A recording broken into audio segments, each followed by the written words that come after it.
Assalamualaikum warahmatullahi wabarakatuh. Halo teman-teman BIPA, kami dari kelompok 3 yang beranggotakan Akilah Latuyitaba, Pupu Dwi Lestari, Vita Verliana, dan Arum Maulidatun akan menyampaikan materi pengajaran BIPA melalui Padlet dengan tema kuliner khas Kudus. Yang pertama ada soto Kudus. Soto Kudus adalah makanan khas dari Kudus, Jawa Tengah.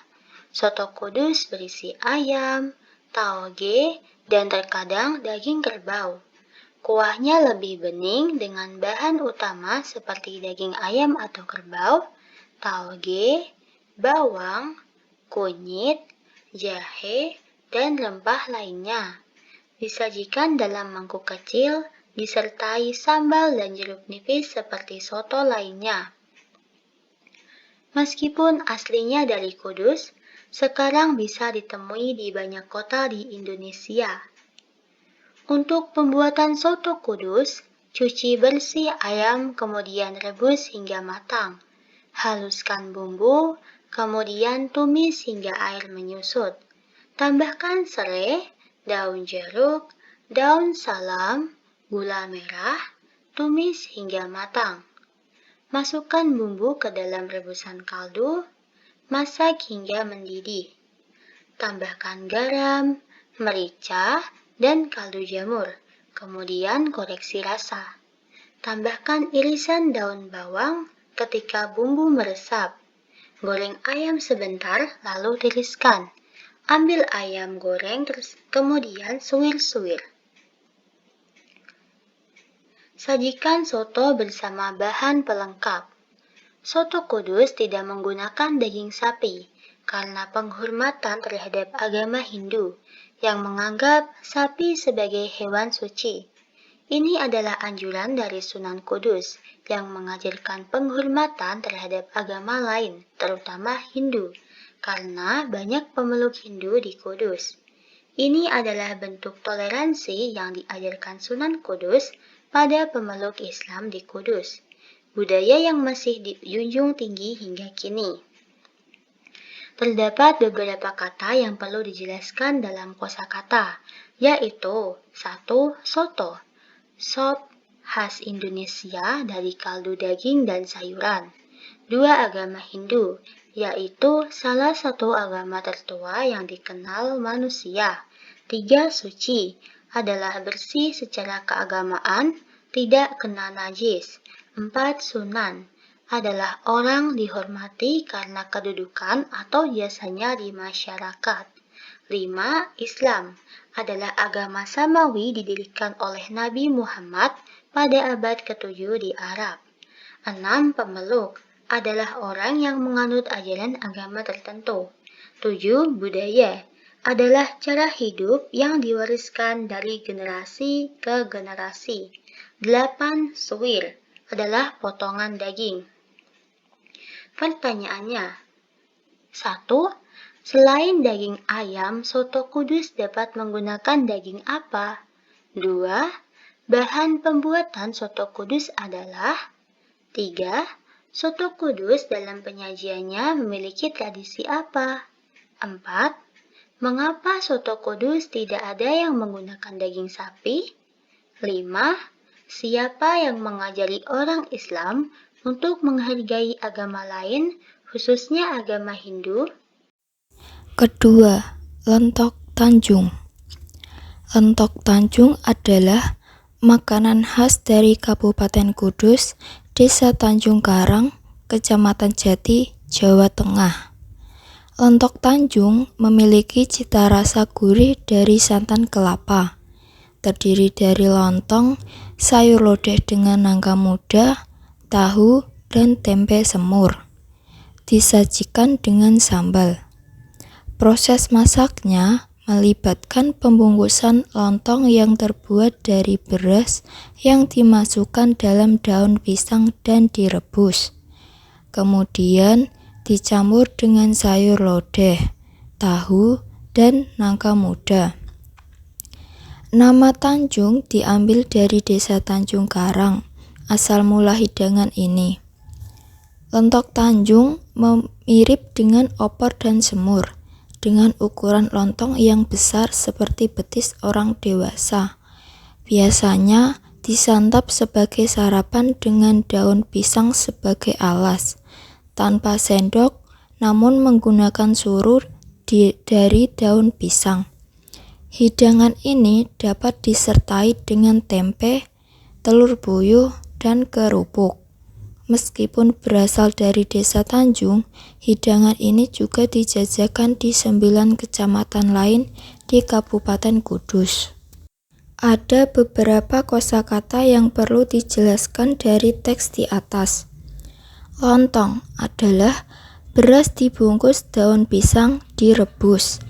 Sayur lodeh adalah sayur dengan kuah santan. Tempe adalah kacang kedelai difermentasi. Tahu adalah susu kedelai dipadatkan. Semur adalah daging rebus dengan kuah coklat pekat dari kecap manis dan rempah. Opor adalah gulai santan kental dengan rempah. Disantap adalah dimakan atau diminum. Suru adalah sendok dari daun pisang. Dijajakan adalah menawarkan barang dagangan. Dalam pembelajaran BIPA ini, terdapat beberapa pertanyaan dari teks di atas. 1. Lontong terbuat dari apa? 2. Rasa gurih dari lentok Tanjung berasal dari apa? 3. Nama Tanjung diambil dari desa mana? 4. Makanan pelengkap lentok Tanjung adalah 5. Selain di Desa Tanjung, di mana lentok Tanjung bisa ditemukan? Yang ketiga adalah garang asem. Garang asem adalah hidangan khas dari Kudus, Jawa Tengah. Hidangan ini memiliki rasa asam yang kuat dan segar, yang berasal dari bumbu-bumbu alami yang digunakan dalam proses memasaknya. Garang asem terkenal dengan cita rasa yang unik dan telah menjadi favorit di kalangan penduduk setempat maupun para wisatawan yang berkunjung ke Kudus. Garang asem saat disajikan terdiri dari potongan daging ayam yang dimasak dengan bumbu-bumbu khas. Bumbu-bumbu yang digunakan antara lain asam jawa, serai, jahe, daun salam, dan cabai. Asam jawa menjadi bahan utama yang memberikan hidangan ini rasa asam yang khas. Bumbu-bumbu lainnya seperti serai dan jahe memberikan aroma yang harum dan sedap. Proses memasak garang asam dimulai dengan merebus potongan daging ayam hingga empuk. Kemudian, bumbu-bumbu seperti serai, jahe, dan daun salam ditambahkan ke dalam rebusan daging. Asam jawa yang telah diencerkan dengan air juga ditambahkan. Untuk memberikan rasa asam yang kuat, hidangan ini kemudian dimasak hingga bumbu meresap ke dalam daging ayam, menciptakan kelezatan yang menggoda. Terdapat beberapa kata yang perlu dijelaskan dalam kosakata, yaitu 1. Unik adalah keistimewaan. 2. Empuk adalah makanan yang mudah dikunyah. 3. Kelezatan adalah hidangan yang enak. 4. Cita rasa adalah kombinasi rasa dan aroma dalam hidangan. 5. Menggoda selera adalah membangkitkan nafsu makan. 6. Hidangan khas adalah makanan khas suatu daerah. 7. Keistimewaan adalah sesuatu yang spesial. 8. Favorit adalah kesukaan. Pertanyaannya, 1. Garang asem berasal dari kota mana? 2. Bagaimana rasa garang asem? 3. Apa bahan utama yang memberikan rasa asam pada garang asem? 4. Garang asem terbuat dari apa? 5. Bumbu apa saja yang digunakan untuk memasak garang asem? Sego jangkrik.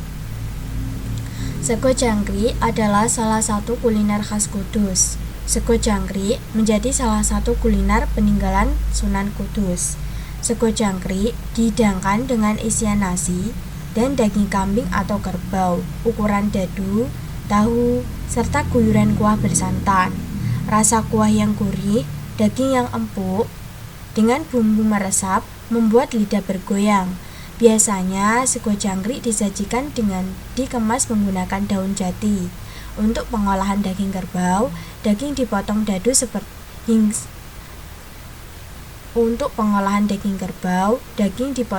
sedang hingga empuk. Kemudian dibumbui dengan bumbu halus yang terdiri dari kencur, bawang merah, kemiri, lengkuas, dan cabai.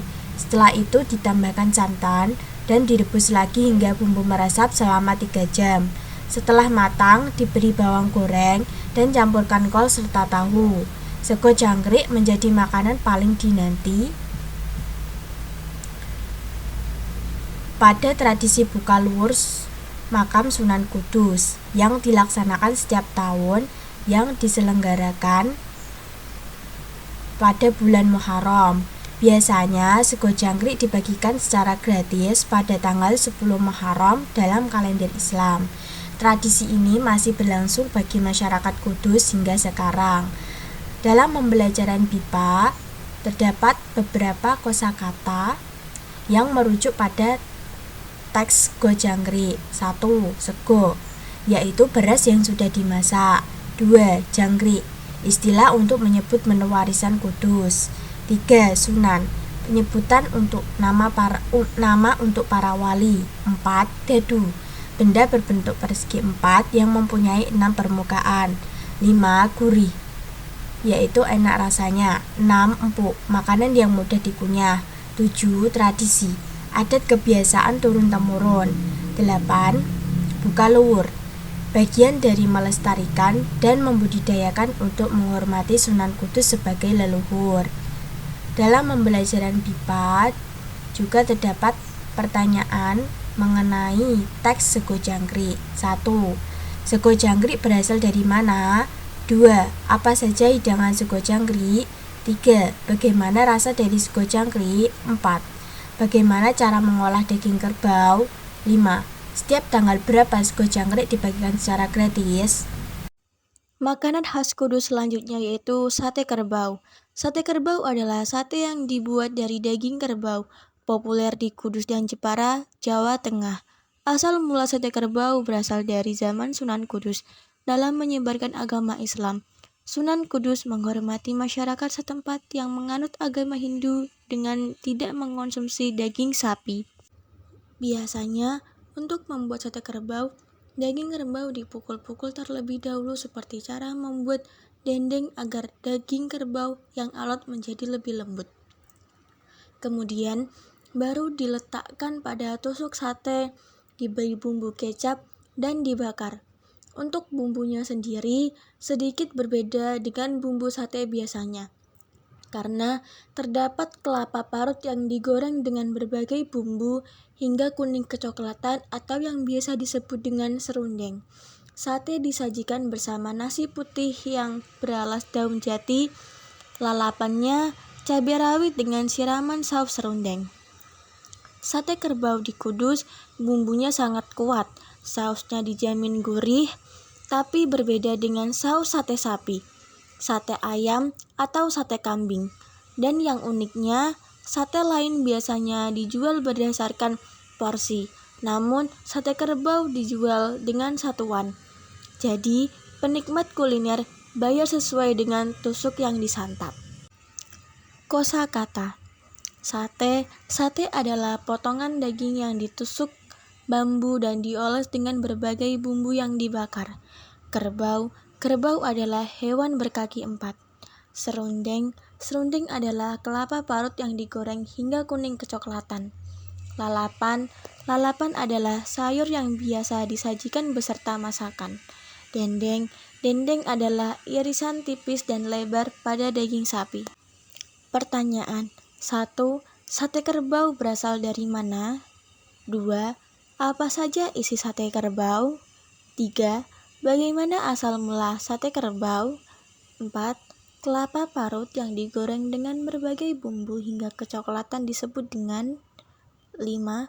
Bagaimana rasa sate kerbau? Baik, cukup sekian pemaparan materi dari makanan khas Kudus menggunakan media Padlet. Terima kasih. Wassalamualaikum warahmatullahi wabarakatuh.